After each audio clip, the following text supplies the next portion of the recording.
22 अप्रैल को पाकिस्तान समर्थित आतंकवादियों ने भारत पर हमला कर दिया। जम्मू कश्मीर के पहलगाम में 27 निर्दोष लोगों को उनका धर्म पूछ पूछ कर मारा। मोदी सरकार हमेशा ही इन आतंकवादियों और पाकिस्तानियों के खिलाफ कहती रहती है कि हम तुम्हें निस्तनाबूद कर देंगे, लेकिन 22 अप्रैल के बाद आज 7 दिन हो गए हैं, लेकिन अभी तक मोदी सरकार ने कुछ भी नहीं किया है, जबकि देश की हर एक पार्टी इस मामले में सरकार के साथ है। विपक्ष भी चाहता है कि सरकार 27 मौतों का बदला पाकिस्तान को पूरी तरह से बर्बाद करके ले, लेकिन सरकार कुछ कर नहीं पा रही है। पाकिस्तानियों को नेस्तनाबूद करने के लिए मोदी सरकार ब्लॉक का खेल खेल रही है। पहले पाकिस्तान के ऑफिशियल एक्स अकाउंट को बैन किया और अब 16 यूट्यूब चैनल को बैन किया गया है। मतलब भारत की मोदी सरकार पाकिस्तान के खिलाफ इस तरह के कदम को उठा रही है। भारत सरकार जिन चैनलों के खिलाफ फैसला लिया है उसमें पाकिस्तान के पूर्व तेज गेंदबाज शोएब अख्तर का चैनल, डॉन न्यूज, समा टीवी और जियो न्यूज शामिल है। इसके अलावे भी कई चैनलों को बैन किया गया है, जिसे इस लिस्ट में देख सकते हैं। सरकार का कहना है कि ये चैनल्स भारत और सुरक्षा एजेंसियों के खिलाफ झूठी और भ्रामक खबरें चला रही है। पर इससे क्या होगा? क्या इससे पहलगाम में आतंकी हमले से मारे गए 27 लोगों की जानों का बदला पूरा हो जाएगा? क्या इससे उन पीड़ित परिवारों का दर्द कम होगा? नहीं होगा।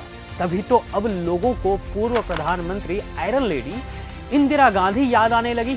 खान सर के बारे में तो जानते होंगे आप।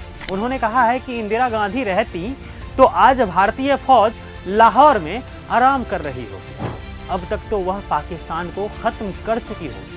वहीं विकास दिव्यकीर्ति, इनके बारे में भी आप जानते होंगे। इन्होंने कहा है कि इंदिरा गांधी को लगा पाकिस्तान बहुत बड़ा है, उन्होंने उसके 2 टुकड़े कर दिए। विकास दिव्यकीर्ति ने यह बात 1971 में पाकिस्तान भारत के युद्ध को याद करते हुए कहा है। साथ ही उन्होंने ये भी कहा कि बाकी लोग बस बोलते रहते हैं, यह कर दूंगा, वह कर दूंगा।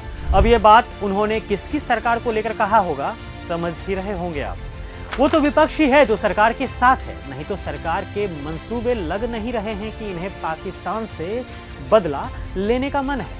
आपको बता दें कि पाकिस्तान समर्थित आतंकवादियों के इस कायराना हमले के बाद विपक्ष ने मोदी सरकार से कहा था कि जो फैसला मोदी सरकार लेना चाहेगी हम उसके साथ हैं। इस बात का डर पूरे पाकिस्तान में फैल गया, जिसके बाद पाकिस्तान के कुछ चिंटू नेता कहने लगे कि हम भारत को बर्बाद कर देंगे। जी हाँ, पाकिस्तानी भारत से उलझे, जिन्हें एक वक्त की रोटी अच्छे से नसीब नहीं हो पा रही है।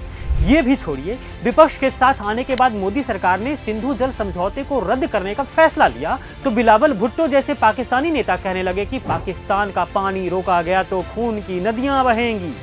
पर अब खबर आ रही है कि उनके परिवार ने डर के मारे पाकिस्तान ही छोड़ दिया है। मतलब पाकिस्तान पीपुल्स पार्टी के अध्यक्ष बिलावल भुट्टो के परिवार के सदस्य बख्तावर भुट्टो और आसिफा भुट्टो ने पाकिस्तान छोड़ दिया है।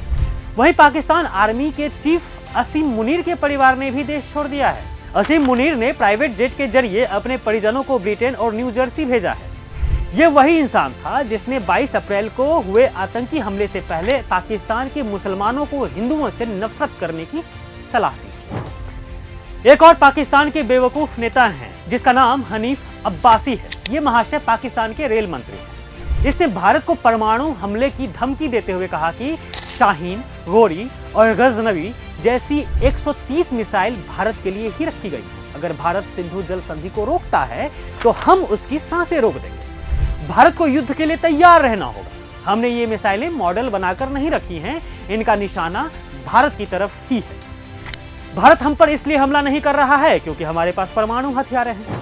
ऐसा लगता है कि पाकिस्तान के पास ही परमाणु हथियार है, भारत के पास तो है ही नहीं। भारत तो तब भी जिंदा रहे, पर सोचिए अगर कि परमाणु युद्ध हुआ तो पाकिस्तान का क्या होगा? एक भी नागरिक जिंदा बचेंगे? एक और बात जानिए पाकिस्तान के पूर्व क्रिकेटर शाहिद अफरीदी के बारे में। ये वही क्रिकेटर है जो इमरान खान की तरह पाकिस्तान का प्रधानमंत्री बनना चाहता है, इसलिए इसने भारत पर ही पहलगाम आतंकी हमले के आरोप लगाए। इसने कहा कि कश्मीर में 8 लाख भारतीय जवान तैनात हैं, इसके बावजूद भी वहां पर आतंकी हमला हो गया। इससे लगता है कि यह हमला खुद ही भारत ने कराया है, और अगर पाकिस्तान ने किया है तो सबूत दिखाए भारत। अब यह नापाक क्रिकेटर अफरीदी बोलेगा ही ना, जब बीजेपी सांसद अनुराग ठाकुर अफरीदी के साथ क्रिकेट स्टेडियम में बैठकर मैच का लुत्फ उठाएंगे और अमित शाह के बेटे जय शाह इस घटिया क्रिकेटर के साथ हाथ मिलाएंगे, साथ बैठेंगे। बीजेपी नेताओं को अब समझना होगा कि सिर्फ फांकी मारने से नहीं होगा, सच में इनका बॉयकॉट किया जाना चाहिए हर क्षेत्र में। ये नहीं कि देश के बाहर ये लोग हमारे दोस्त हो गए। देश अभी उस नाजुक मोड़ पर खड़ा है जहां सबकी निगाहें मोदी सरकार पर, जहां सभी लोग चाहते हैं कि सरकार पाकिस्तान से बदला ले, लेकिन सरकार अभी तक कोई ठोस कदम नहीं उठा पाई।